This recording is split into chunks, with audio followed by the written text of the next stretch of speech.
part 2 of Resilience Unscripted's 10th episode. We're here with Jonathan. Yep. You are the fiance to Erica Evans, our first part of episode 10's guest. Thanks for coming on. I appreciate you for having me. So I know you do a lot in the community. I do a lot for the youth because I always tell myself, why not? You know what I'm saying? Mm-hmm. So to become an adult, we got to start from like kids. So that's why I pour so much into them. And I had the people that came out their offices when I was a kid to pour into me. So you feel like you're giving back? Yeah. There's times I don't got it, I give back. There's times I got it and I give back. But it's all coming full circle. Yeah. So you feel like those who were there for you, now it's your time to be there for someone. Definitely. I love that. A lot of them they're retiring, Mm-hmm. you know, time's moving on, and it's like, now you next in line. So you're gonna fold, or because the kids don't need you to fold, you gotta stand on business when it comes to them. So what do you do for the youth? What do I do for the youth? I have so much programs. I want you to explain. I know a little bit. I have so much programs that I do for the youth. I created a program off of my brand. I own Black Labs Customs. Awesome. I'm a professional, certified sneaker tech designer, fashion. That's what they know me for in the city. All right. So I created a program called Create Your Kicks. Create Your Kicks is just a program for young youth to come inside our center and to design their sneakers however they want to design their sneakers. Awesome. I give awards. I'm in the process of giving like leadership awards right now. So I go to different, it can be Snipes, it could be Foot Locker, it could be the Nike factory, and I plug in with my people and I just give away free sneakers like on an every week basis. Awesome. You know what I'm saying? For children. Yeah. So the children are getting awards. Yeah. Yep. Oh, I love that. Every week. Until the end of September. I've been doing it since the beginning of August. That's awesome. So I know they was going back to school, and you know, kids like to be dripped. So, well, that's what they call it. So I'm well aware. Yeah. So I try to give away the best sneakers. And then do video with them and just have them like explain and talk about themselves, where they want to go from here to now, what they want to do. But I always tell them, like, stay focused on you, and school is first. I know dealing with the youth at the ages that I deal with them, I'm from like 9 to 18, 19. Their minds wander. Yeah. In and out of the centers, it doesn't matter what it is. But if we don't have those type of people to pull them in and keep them in, you got the girls, they're chasing the boys. And sometime down the line, that can become dangerous. Oh, definitely. We got the guys trying to fit in, and they start following the streets. And again, that can become dangerous. So I sit in my office a lot, but if I hear stuff after school when the buses are coming, I go stand outside my center. I'll probably go up to the school that's next to us, or walk to Roxbury Crossing just to, hey, Coach John, blah, blah, blah. What's going on? You all right? How was school today? Where are you going?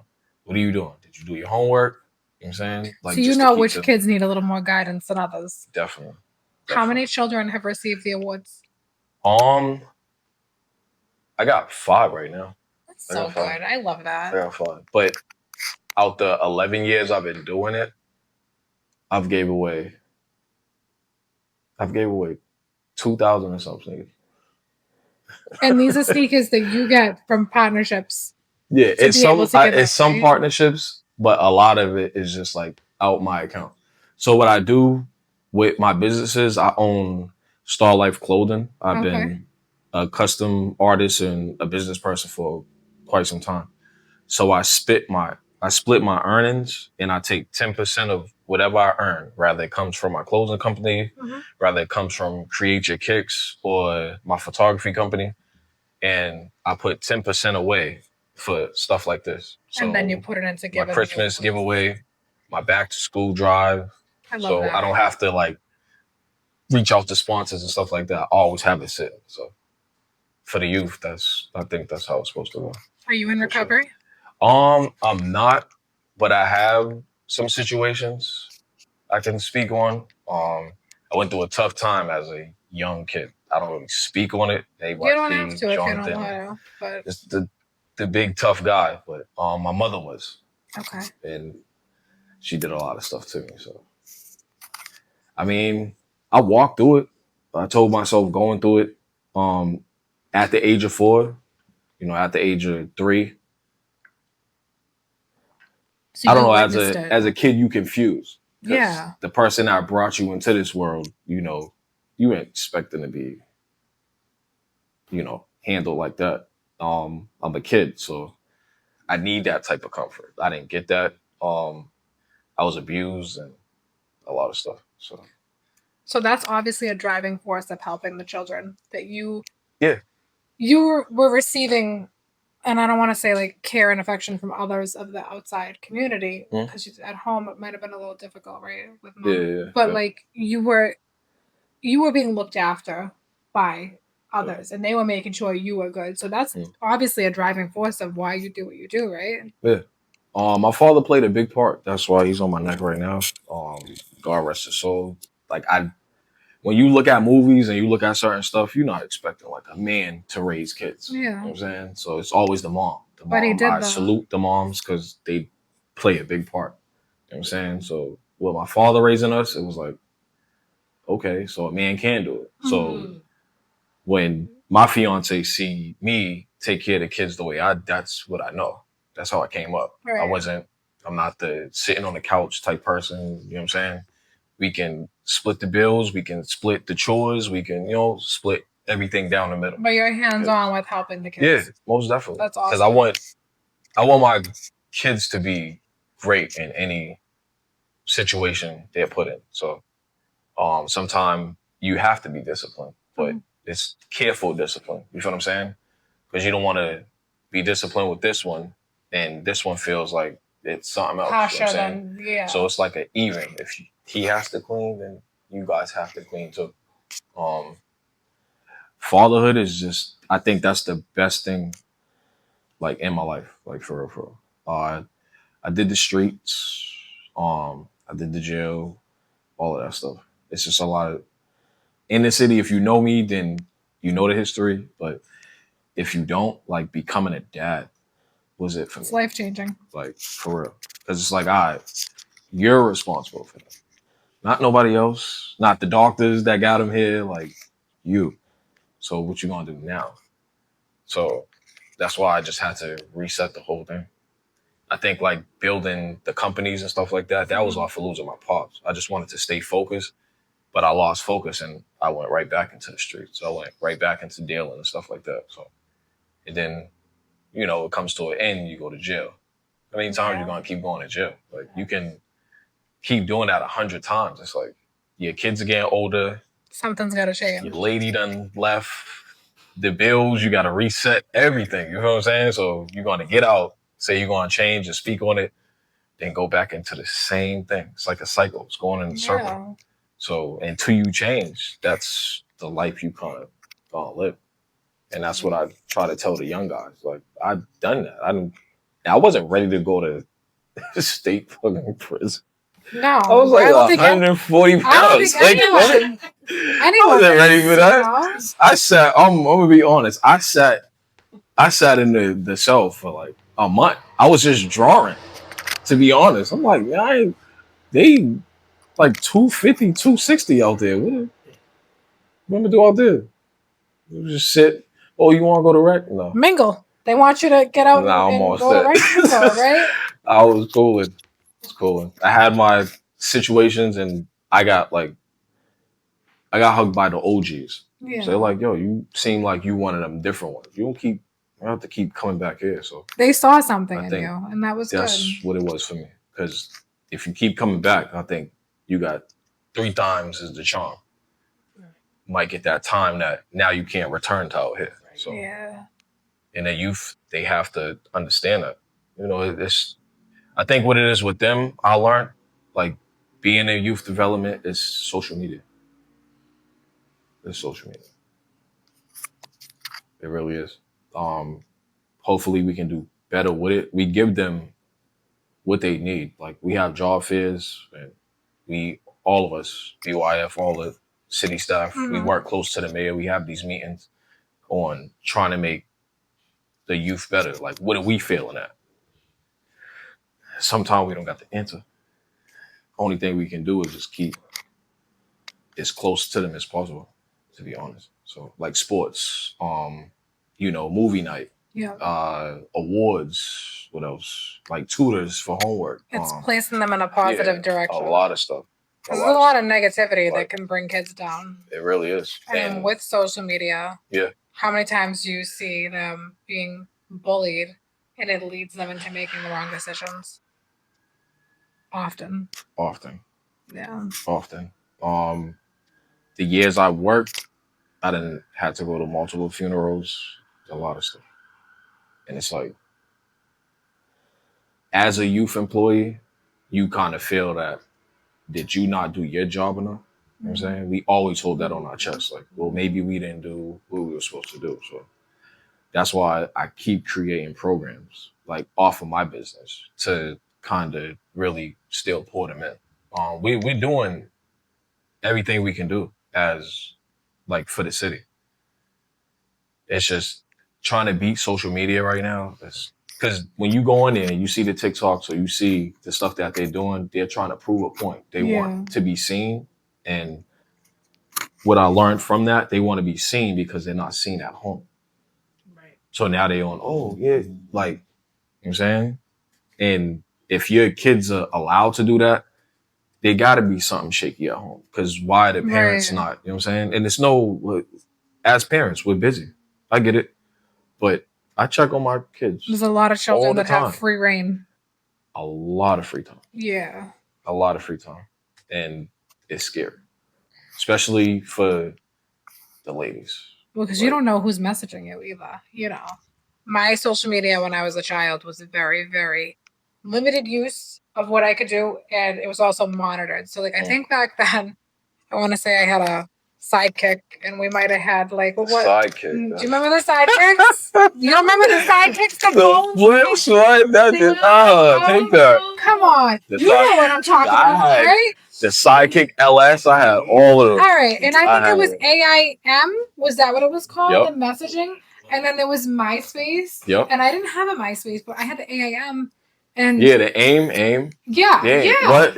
I think that was, but it wasn't. It's dangerous back then. Not too much. Well, like, it depended who and what, I think. And then we started off with Facebook. I think I got Instagram before Facebook. And you don't know who the hell you're talking to. Because I know we'd go through it in school and they would have like the sheriff's department come in and teach the kids like about being safe online and stuff like that. And then obviously like the police chief would come in and teach the kids. And a lot of kids, I don't think it resonated with, like, it rang a bell that, like, oh shit, that's me. Like, that's happening to me. But I know a couple of times, like, I had some, I'm going to say it, weirdos, you know, at a young age, like, trying to hit me up. And I think if I didn't have a very strict mother, I probably would have been like, you know, hey, like, I don't know who you are, but like, let's talk, you know? And she would go through my phone at a young age and make sure. And I think now with like TikTok and Lemonade and all these, you know, apps that it's meant for adults, but children are using, they're not being monitored to the degree that they should be. And the shit that comes up on their phones, regardless of messages, comments, videos, replies with videos, like, these are kids, you know, and they need to be watched carefully because this world is a crazy place. It really is. Like I said, it's dangerous for both generations, the girls and the boys, but it's very dangerous for the girls because, like, just watching on a daily basis, I'm with the youth like every day. Every time I sign in from 1 to 9, I'm with the youth every day. So I see the boyfriends, I see the relationships, and I'm like an open book to them. Yeah. Because it's like, I want you guys to live your life, but be careful. You know what I'm saying? So, and a lot of them have access to the phones that we carry. iPhones. All of them have iPhones. And then, you know, you got the video chat. A person can make a fake page and, oh, this is me, blah, blah, blah. I'm an artist, or video chat me. And right in. It pops up and it's a grown ass man. Yeah, I was watching an experiment like that on TV that they were these people that would go and catch, I'm going to say it, pedophiles. Grown men were pretending to be children to lure them in so that they could go and find the said perp. And I'll tell you right now, you don't know how much of that really goes on in our own backyards. Like, it's crazy. It's getting closer and closer to home. Really? But this is why we have programs like yours in place where these kids can come to and talk to an adult that they feel trusted to talk to. Yeah. That they can go and spend their time and do things other than being glued to their phone, doing things maybe that they necessarily shouldn't be, and make a positive change in their life at a young age so that positivity turns into doing things in the right direction. Have to. Like, we just got to stay on them, to be honest. I mean, it's not, you can't take all the free time away from the youth, but you have to show that you are there for certain parts so they can stay in the right lane as much as possible. All of us as an adults, everybody in this room, we wandered at some point in time. Oh, definitely. And we were confused about certain stuff, but that's why I'm like big, even with my fiance. Sometimes it's overprotective, sometimes it's not. I'll always be careful about the company that she keep. You know what I'm saying? 100%. Because just if you switched your life and you're around the people that were in the past and they're still on the past stuff, at some point in time, we go right back into the cycle. You know what I'm saying? So, and it's even with my kids, even with myself. Like, she'll tell you day in, day out, I'm a home person. My phone goes off 100 times. Like, listen, after a certain time, 10 o'clock, that's fiance time, that's family time, that's my kids gotta cook, get back up, do the same thing tomorrow. Yeah. Why do I need to be outside? Yeah. I don't need to be outside. There's nothing outside unless we're coming together to change something. So that's just how I feel about a lot of stuff. But the company that you keep it's important. I want you to drop the names and where to find your businesses and your programs so that if there are parents within the district that you work in that need to get in touch with you, or if there's anybody that's interested in purchasing something from you, donating to you, doing anything, I want you to drop your information. Okay. You can do it now as well, and you can give it to Tim at the end. All right. You guys know me as Jonathan. I go by my name, my real name, Jonathan Dykes. I do own Black Labs Customs. It's on Facebook. It's on my IG page, the same name that I gave. My Facebook name is Jonathan Dykes. And as y'all know me from being in the city, I do work at 1481 Tremont Street, the Tobin Community Center. I'm in my office, but I'm not in my office. The youth needs just guidance. So y'all are free to come up there. The program for Create Your Kick Season 3 starts October 25th. So I'm back outside with that. The giveaways are still going on. I just need leaders. All I want to see is just leaders. And it's a free pair of sneakers just from me to them. Because like I said, kids want to stay dripped. So I appreciate you for having me on the podcast. Absolutely. Just keep leveling up. Everything takes time, but we're in a room full of like great people. So that's important. I love it. This wraps up episode 10, part 2. Thank you.